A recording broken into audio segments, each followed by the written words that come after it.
Hello, good afternoon. It's Shawnee Daigle with Champions Realty Team powered by EXP. And today I am very excited to have not only a good friend of mine, but a business partner that I've worked with for many, many years, Mr. Robert Lewis. Robert is a mortgage banker. He's been in this industry 19 years and has a plethora of knowledge to share. Welcome, Robert. Thank you for having me, and super excited to have this conversation, Shani. Yes, yes. So I know you spend a lot of time educating people on the mortgage process. And today I just want to hit a few different areas. So I may skip around a bit, but we have a lot of territory to cover. I want to start off by saying, what steps do you think someone should do to get themselves prepared? Say they're in a lease and their lease may not be up until maybe midsummer. What can they do to start getting ready for that process? I say, excellent question, by the way. I say gather their documents, Shani. And what I mean by that is this. Um, they want to start with understanding what their credit profile says, not credit score, but credit profile. So the place that I would send them to for that is myfreeannualcreditreport.com so Okay. that they could get a free copy of their information from the three agencies or bureaus, as they're commonly known: Equifax, TransUnion, and Experian, so that they can get an idea as to the minimum monthly payments that are owed on their trade lines, be it installment or revolving, Mhm. as well as get a feel of if there's anything that they need to be working on from a credit profile, i.e., credit score uh, standpoint. Okay. Okay. Couple other things. After you've gotten that credit report from those three agencies, you want to start gathering the prior year's W-2s. Okay, so we're in 2022 now, and a lot of folks have 2021 W-2s out, but I Right. tell folks that they want the last 3 years. Okay, so 21, 20, and 19, so that they know how many employers that they've worked with. Right. I did a lot with travel nurses, and they may have had 15 different W-2s over that time period. Wow. And Okay. so that's a point of contention, Shani, a lot of times when folks get ready to apply, because they're like, well, why do you need to know all of that? Because the guidelines require us to cover the most recent 2 years. So from there, tax returns, okay, for the same period of time, their income document, their most recent pay stub of whatever employer that they're with, driver's license, and social security. That sounds old. It sounds like I keep saying the same thing, but you'd be surprised of how hard it is to get that information. And I'll end with this on that point. A lender can only determine if you're really able and ready to purchase a home if you have those minimum items. So that's the first place I would have them start. Okay. So kind of get yourself organized and have those items in hand when you get ready. Yes. The other thing I wanted to ask is how can they increase the amount that they can possibly borrow? You know, that's a good question. From first thing that comes to my mind would be to decrease the amount of debt that you have, the liabilities. Okay, that's in business and in qualifying for a loan. The fastest way to increase the bottom line is to limit your expenses. Okay, and that's a great question, Shani, because a lot of people think that a larger down payment will increase purchasing power Hmm. and or lower monthly payment, but the the the lowering or the decreasing of the debt will accomplish those two things in a better fashion. So I would say decrease the amount of debt if you can, especially in the scenario that you laid out, that they have some time.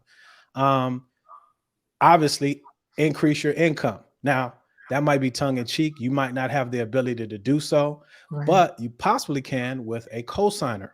Okay. That's not for everybody.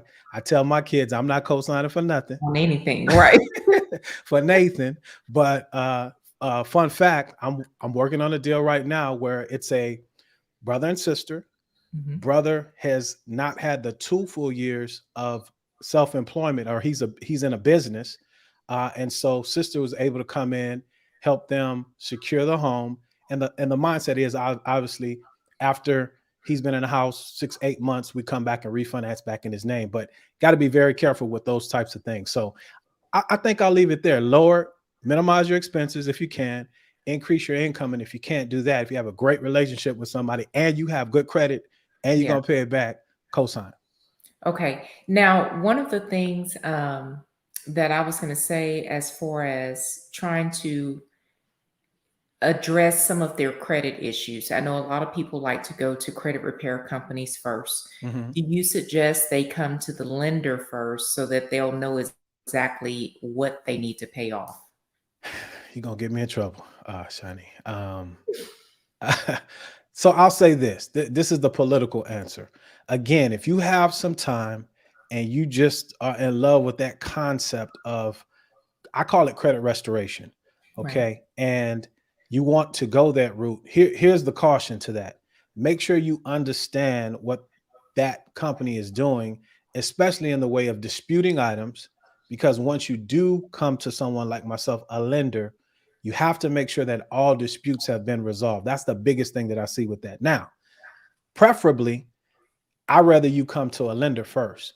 And here's the reason why, because we have tools at our disposal that in 8 out of 9 times, Shani, I can advise a client on what to do, the exact thing to do to move a credit score and or profile in a direction that could get them into a home, regardless of the time frame. That way, you heard it from the horse's mouth as to what it is that you can do, and then you can, if you have to wait, you can wait with purpose and work from the standpoint of what the lender will need. Okay. Awesome. One of the big things now, well, I guess has always been, is debt when it comes to sending your kids off to school. And so a lot of people, they want to further their education, but then they're saddled with a tremendous amount of debt. And a lot of these student loans, the interest is um, put there in such a way that you'll never finish paying it off. So, for people who have student loans, can you kind of tell us how that affects them? Are there any workarounds? What should they do? Another excellent question and timely. A lot of folks waiting on the administration, the current one, to hopefully provide a debt jubilee, right? But Right. to your point, what you can do if you're looking to purchase a home, and FHA has made a great change this year. And the reason I'm excited about it is because a majority of the people that fall in that type of situation will be dealing with higher debt to income ratios. That's how it can negatively affect someone looking to qualify or prevent them from qualifying if they get kicked outside of the box. Because as lenders, regardless if there's a payment on the credit report or not for the total amount of student loans, there's a factor that we have to put into the Mhm. debt to income ratio. FHA used to be 1%. Recently, they have lowered that uh, to 0.5% of the outstanding student loans. Moreover, and to your point, and these things have been around for a long period of time, but debt to income, not debt to income, but income based repayment plans, Okay. IBR, IDR, income driven, pay as you earn. Those types of payment plans are very advantageous to someone that may have those student loans, because depending on the loan type, conventional, you got Fannie, Freddie, FHA, VA, or USDA, they all have different guidelines. And as you and I know, Shani, guidelines change daily, it seems like. Yes. So I'm not going to underwrite today, but you need to make sure that your lender is well versed with the changes. And back to my example with FHA, that not only did they make the decrease in the percentage one would have to allocate towards the debt to income ratio, because most folks have been almost 2 years now in a zero payment environment because of the CARES Act, right? Right. So now that 0.5%, that helps a lot of folks. Yes. Moreover, if you're in one of those income driven repayment plans, and here's the key with FHA, the payment on the plan that you get from your servicer, the place where you're making your student loan payments, it can't be zero, has to have a dollar amount. Okay. So if you owe 200 grand, real scenario, got one back and it's $10 for the whole $200,000, that $10,000 if there's 10 different loans, that's how it looks on the credit report. I take that 10 divided by 10, and ultimately those folks are qualifying with $10 for that total amount of debt. Okay. Okay. So So that yeah, definitely helps a yes, bit ma'am. because I Yes, know ma'am. I've ran into a lot of people who they want to buy a home, but they know they have so much student loan debt that they're afraid that they won't be able to qualify. Yes. And as far as, and I'm asking this question because I have a lot of clients now that are interested in maybe building instead of going into an existing home. Hmm. Can you tell us kind of what are the differences with getting approved for construction versus an existing home, um, and what to look out for? Ultimately, it's the same process for an existing home opposed to a new build. I think what people need to be aware of really are the contracts. And you can correct me if I'm wrong, but builders, their contracts here in Texas, you guys use a set of contracts that are synonymous with everybody using those contracts. They're promulgated, right? Right, Uh, Builders, attorneys write their contracts in their favor. Okay. correct. And I think that's the biggest thing. There's no negotiating, right? Right, And so that's number one. Number two, I think that there's a lot of deception involved when going new home or new builder because they use the bait of free money. I'm giving you these monies if you use our lender and our title company. And again, guys, do what you want to do, but you need to educate yourself because nothing's free. And more times than not, if somebody's giving you those things, it's because those guys own half of the lender and the title company, and they have to go 50% so that they don't break laws. Well, those are loopholes, right, and those monies are baked in the cake. So just know that up front. Now when you're dealing with an existing home, there's more room to negotiate. Okay. In the environment that we're in currently, may not be a lot of negotiation, but there's room to true. negotiate. I'm sorry. I said very true. Yes, ma'am. Yes, ma'am. And cut me off, Shawnee. I could talk. No, you're fine. Yeah, You're yeah. fine. That's what I want you to do. I want you to talk because you have a wealth of knowledge to share. Yes, ma'am. Yes, ma'am. But negotiation, okay. And I think that's very important because again, more times than not, the point of a lot of folks not having the down payment and or closing costs, Right. it's almost a predatory environment, in my humble opinion. It is. Yeah, because you're just buying the home because of that. Lastly, and I'm not blanketing all builders with this statement, but it seems to me the bigger the organization, you just have a lot of fall through. Let me explain. There's a difference between pre-qualification and pre-approval. And a lot of these folks, they have to churn and burn, they're doing a lot of numbers. And some of these loan officers, God bless them, but they might pull a credit report. Let's say you have a 750, they just want you under contract. Right. Okay. You get under contract, 2 weeks before your house closed, and then they decide to underwrite your loan, you know, and all kinds of things can happen. So, again, when it's done right, new construction is a beautiful thing because you don't have some of the maintenance issues. The homes are updated and things of that nature, but don't sleep on the old 100s. You could win there too. Absolutely. Absolutely. Yes, I ma'am. just had a client that basically went through that process Mm, with new home construction, and they were pre-approved when I brought them to the builder. mhm. And the builder convinced them, oh no, you need to go with our lender because we're going to give you such and such and such and such. Came down to the home being built and it fell through. Um, yeah. And then I had another client that they actually went to one of the big banks, got pre-approved, got to the week of closing, My goodness. and the bank had not even looked at their bank statements and did the underwriting that they were supposed to. So they not only lost their earnest money, they lost the appraisal fee, they lost their inspection money. So yeah, it was a mess. So it's very important. I tell people who you entrust to do your mortgage. And like you said, just because it's a big name does not mean that they're going to treat you right or do the right thing. Let me ask you this. In the last example that you gave, you mean Mhm. that big bank didn't give the folks their money back? No, So they no, don't know, it's not like Cheers. They don't know your name. no, they don't. Right, exactly. Yeah, yeah, Sure yeah, don't. yeah. Um, but to switch, one of the things that we're also dealing with, being that COVID has been so prominent, is a lot of people were out of work. They went Hmm. into forbearance, where, at that time they were having some trouble paying their mortgage. Hmm.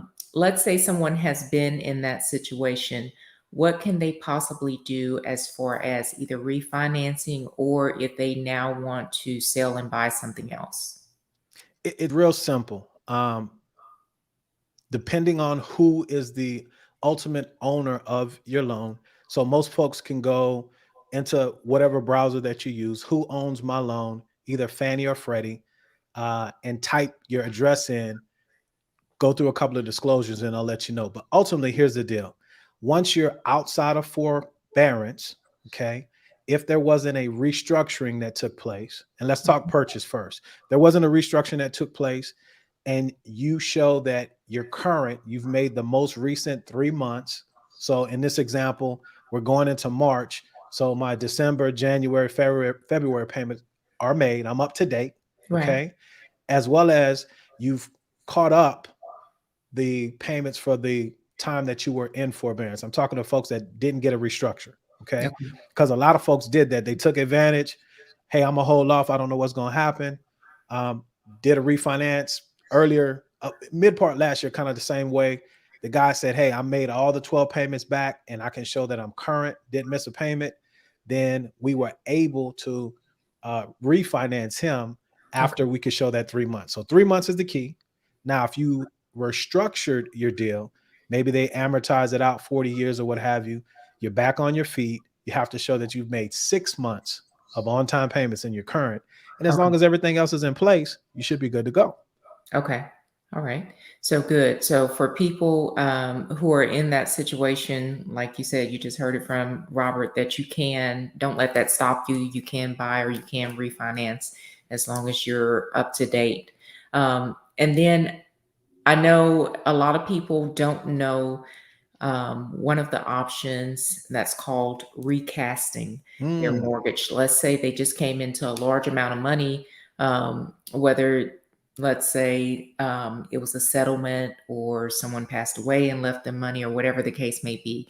Can you tell us what a recast is? Oh, you digging deep. Okay. I hadn't heard that term in a minute. So recasting is a great benefit to those that can take advantage of it. Like you said, obviously you came into some type of a windfall. So let's say this. Let's say you had a $350,000 balance on your mortgage, and you've been in that term, that mortgage for 5 years. Like Shawnee said, something happened, some event, you get 100 grand. Okay. You take Right. that 100 grand and you put it on the balance of that loan. Recasting, if you qualify, is a refinance without refinancing. Okay. Okay. So in that example, we have 25 years left. About $250,000 is the new loan amount. What won't change is the interest rate, but they'll re-amortize your payment from the place where you are currently at the 25 years. Take that 250, whatever your interest rate is, and then that will be your new payment. Now, here's the key. Here's the key. You can't recast government loans. Okay. So no FHA, USDA, or VA. And more times than not, jumbo loans, big jumbo loans, they won't allow you to do that. So you're relegated to conventional loans, either Fannie Mae, Freddie Mac. And again, who owns my loan? Does Fannie own my loan? Does Freddie own my loan? That's what you type in your browser of choice, and you can pull that information and find out. Lastly, typically it's going to be case by case by whoever your servicer is. So you want to reach out to those folks and ask about recasting, because you have to be in good standings. Okay. You cannot have been in forbearance or anything of that nature. You have to be up to date and have made your payments on time. That's one thing. And what's the other thing? Typically, $5,000 or more is what's considered a large lump sum. Okay. So reach out to your servicer, find out. But I know for sure can't recast government loans, FHA, VA, USDA. Very, very confident that you can't do jumbo. So anybody else, take a look at it because you don't have to incur a new appraisal, gathering documents and things of that nature. Right. And most folks that do recast, it might be a couple, two, three, $400 to do so. Okay. That's not bad at all. No, good deal. So I know the real estate, we talk all the time about how the real estate market is changing. Mm-hmm. What do you see as far as, say, the next 3 to 5 years with homes, home ownership, investing? Kind of where do you see the market going? From let's talk from a just a regular, regular folks like myself looking to purchase a home Right. to live in. It's going to be challenging for those entering in the market due to a lack of inventory. Okay, uh, Yes. a increasing rate environment. Um, and you know what? Let me put a pause on that. Let me just stick with the inventory. Simple supply and demand. So Right. I don't see anytime soon the supply catching up with the number of millennials now that are becoming what we call household age formation over the next 5, 6 years. A ton of them. Yeah. So there's a challenge there. Now, rates going up. It seems kind of funny, but it's actually a good thing, right? Right. Because it tends to quell inflation, meaning a lot of these prices that we've been seeing on these homes go up. That's what inflation kind of does. It puts it a check and kind of comes down a little bit, right? Right. But you mentioned something earlier, Shani, that I'm really concerned about. It's the student loan debt. Yes. Okay. And in income and the ability to pay and qualify is not keeping up with the amount of No, debt it's that not. folks are getting in. So I know you didn't ask this question, but y'all look at my eyes. Make sure you know what you're going to school for. That's all I want to say. Please. Please. Please. Um, I know, and she didn't ask. I'm going. You can kill me later, but she has an opportunity. You No, I know, want you to talk about this. This is near and dear to my heart. and it's Black History Month. No Yes. disrespect, but I see it. The most educated person in America is a Black woman, Yes. and I deal with them all the time. God bless y'all. Y'all are very smart, educated. We can't have any more $200,000 loans to be a principal. It's killing you. And I say that because home ownership, and you don't have to be an investor. You're investing when you're living in a single family home, right? It has Right. utility. You're living in it, but you also have appreciation. You also have leverage.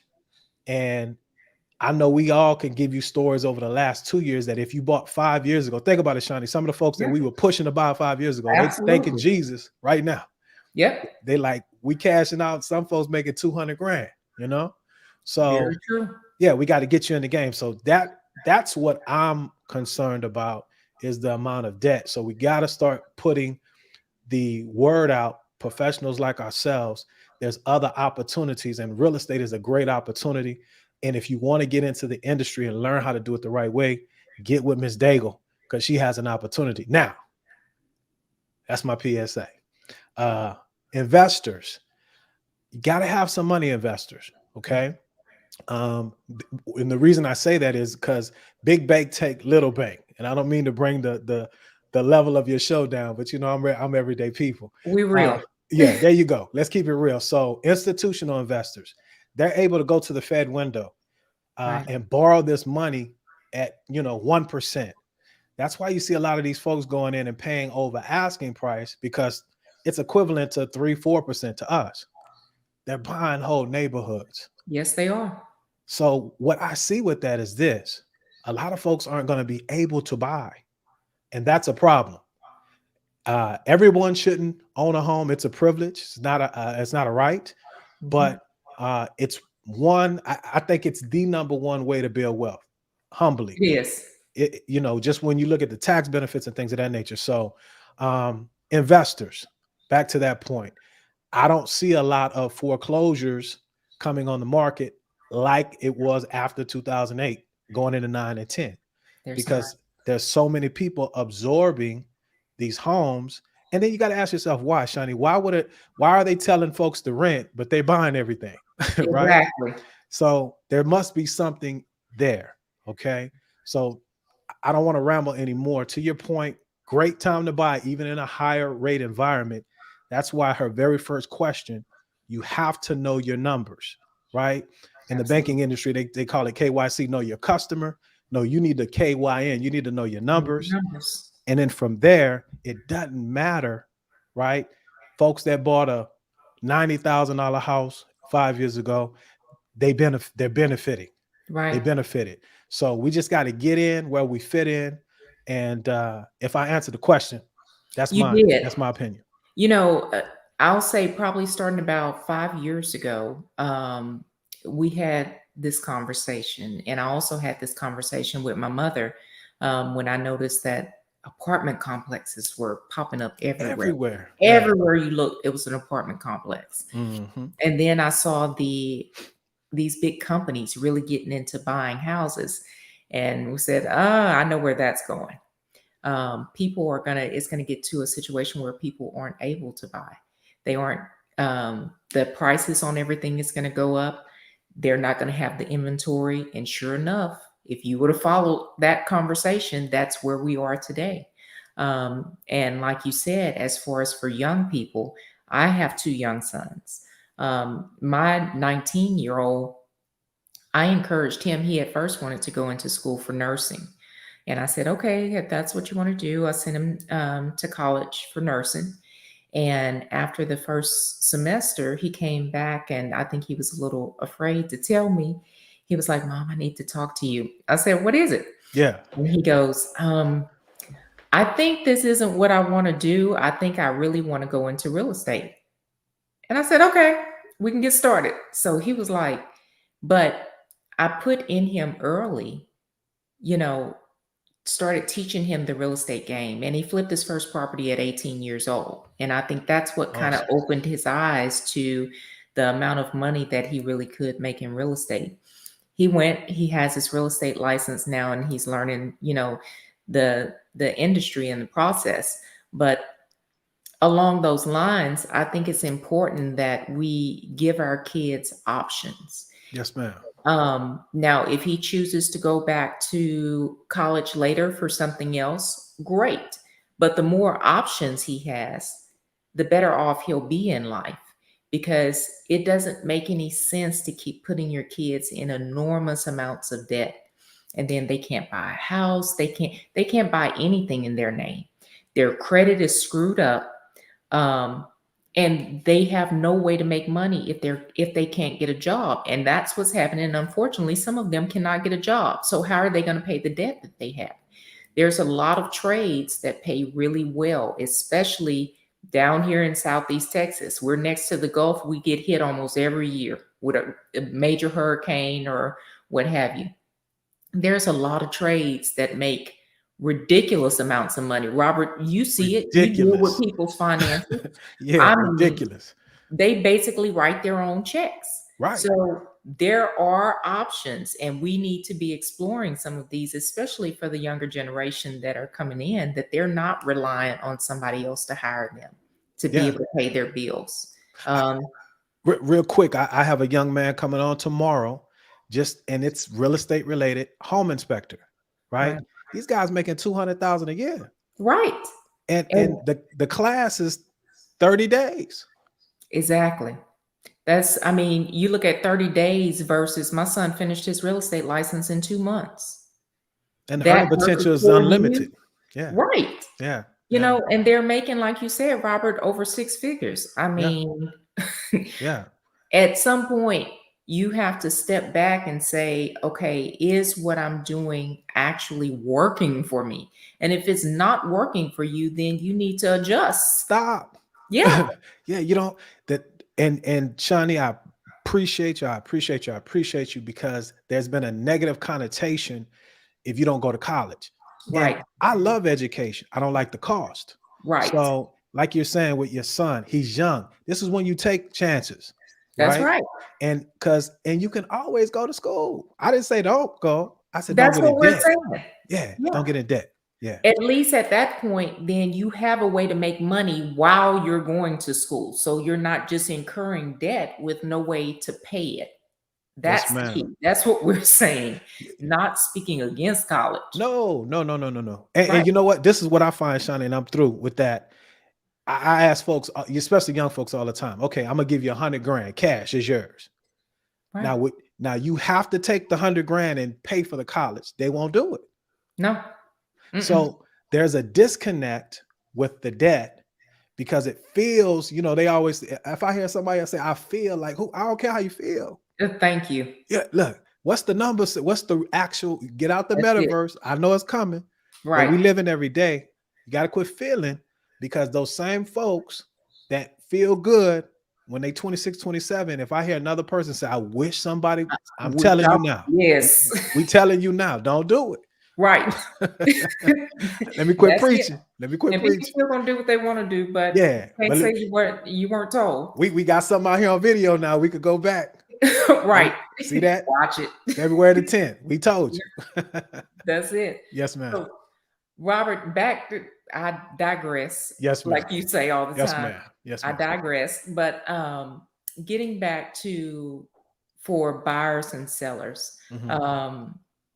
and I tell you, as real estate professionals, what is the importance or mistakes that you see real estate professionals doing, or something that you wish we did differently? Prepare your buyer. Um, You'd be surprised of how many people that are buying that I talk to that don't know what earnest and option money are. Moreover, they don't know that they have to have $3,000 to $5,000 just to successfully negotiate a contract for somebody to say they're going to sell the house to you. Right. So I wish we would do a better job than that. I wish a lot of us would stop looking at this as a transaction and understand if we don't take care of the industry, you're not going to have anything for your son or my daughter to do if they want Right. to come behind us. Right. So we got to have a long-term investment strategy in those folks that we're helping. And you have to level up and stop looking at the dollar and understand, hey, what's best for the client? Meaning you can't afford a house right now. Yeah. You cannot buy a house with no money. I don't care if you get an income tax return, right? Because life is going to happen. So Right. I wish those things would stop. The transactors. Okay. Yes. Now, what we're doing good, I want to shout you out. Representation is important. I can see your face. It's Yeah. important. Get Yes. out here and educate because we have a scarcity mindset. What's for me is for me, Shani. That's it. And can't nobody take it. And we need to collaborate, Yes. right?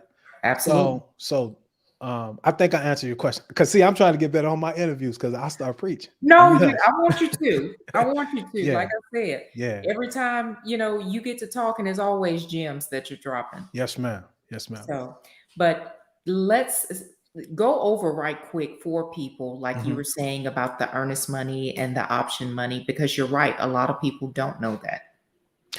Earnest money is typically going to be 1% of the purchase price. Right. Okay. Option money is typically $10 a day for a period of time, typically 10 days, correct? Right. But let me put a pin there. Go ahead. That has kind of changed in this market Okay. because it's so much competition. So a lot of times you're seeing people forego option periods. I don't suggest it. You're also seeing option amounts go way up. I mean, people are offering 500 for 3 days, 750 for 3 days. It's varying now, which it, like you said, it never really has before. But this market is changing so much until that's something that is changing a little bit. All more, that's the reason that person is thinking about buying that's coming to the end of their lease. That's why we have to do this work and Yeah. then choose the proper team because you know what, Shani? Hey, once you buy it and you get the keys and the endorphins go down that I'm a homeowner, and then 30 days later something breaks Reality hits. because you didn't get an inspection, Yep. you know what I mean? So again, understanding the market. So excellent point. And it's not that your agent, your realtor doesn't want you to have that inspection, but because of the competition that's out here, you might have to forego that. Well, if Right. you did some research, some educating yourself prior to that, you might understand what is important and what's not, even when you're going through looking at a home, right? Right. Because ultimately, an inspector, other than getting into some of the places that you can't or might not get into, they're just pointing things out. That's Okay, it. Yeah. but back to your point, 1%, right? Let's Mm. just assume we're in a normal market, $100, $10 a day. That's $100, right? Right. Um, inspection, $300 to $500. Okay, that's just to get somebody to say, "I'll sell you the house." Yeah. Right now, you might do that inspection and find out I don't want to buy that house. You'd be surprised how many people will buy a house that they don't need to buy because they didn't have any money, Shani, Right. and they can't lose that $300 to $500 on inspection. Right. So again, it's these are the things that we talk about and the reason why you have to have or be prepared to have the monies that you need to just negotiate a contract. Lastly, the last upfront expense from a lender standpoint, and I really want to explain this because two people this week, they act like I'm a black business owner that requires people to pay for their appraisals and nobody else does. No, Nah, everybody does. everybody does. Yes. It's your loan, Right. right? Shani would tell you years ago, and I've been doing it for years, but I pay for credit reports now, right? Yep. For years, I used to make people pay for credit reports and they would go somewhere else. Well, long and short, when after my $5,000 to $7,000 a month credit report bills, point I'm trying to make folks is nothing's free. It's not. Nothing's free. And I think a lot of that is done in the environment that we're in. So to your point, that's why we're educating, because just like you don't want to walk away from that $500 or you can't afford to walk away from it, you Right. need to have, in my opinion, 3 to 6 months worth of savings, either in a 401k or a liquid, something that you could tap into, because life will happen. And I'm going to end it there. That's why you need to know those things: earnest, option, inspection, appraisal, Right. so that you can be comfortable and not stressed out, because it's already a stressful situation because you've never done it before. And survey if the seller does not have one.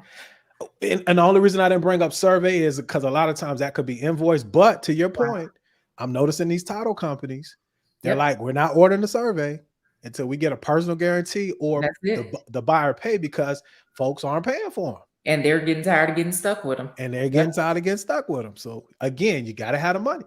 Yes, that's very important. And I think that goes to a lot of the advertising that some people put out. Oh, I can get you in a home. It doesn't matter what you have, and it's not true. Mm-mm. And you need to make sure that you're not just partnering with someone that makes you feel good and fuzzy, but somebody that's actually telling you what's real. Yes, ma'am. So, Robert, thank you so very much for joining me today. It's always a pleasure when I speak to you.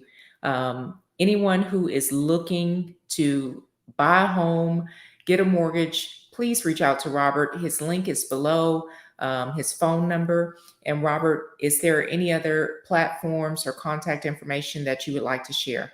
Just you can search anywhere online at Lend. That's LEND, the number 2 USA. That's all the socials. Follow me. And here's the deal, guys. Watch me. Right? Go Yes. back. DNA leaves, can't do nothing now. They catch you 30 years ago, right? Right. DNA leaves a footprint. So see if I'm your guy. See if my method, my style, if you say, hey, I like him, go back, look at the fruit on my tree. And Yes. if you say yes, if you don't mind, Shani, I put in a private chat. I mentioned 100 families this year specifically using OPM, other people's money, in the form of down payment assistance. I Right. got an easy form there. It's only going to live until Monday, right? And if Okay. you want somebody like me to advocate for you to make sure you're in the best loan for you and your family, fill out that form, okay? And then we'll get you to the next step. Awesome. All right, Robert. See you next time. Thank you. Thank you. All right. This is Honey Badger Nation. where real estate agents from around the globe come together to grow, collaborate, and expand their business. Where we take our individual fires and put them together and make one big fire.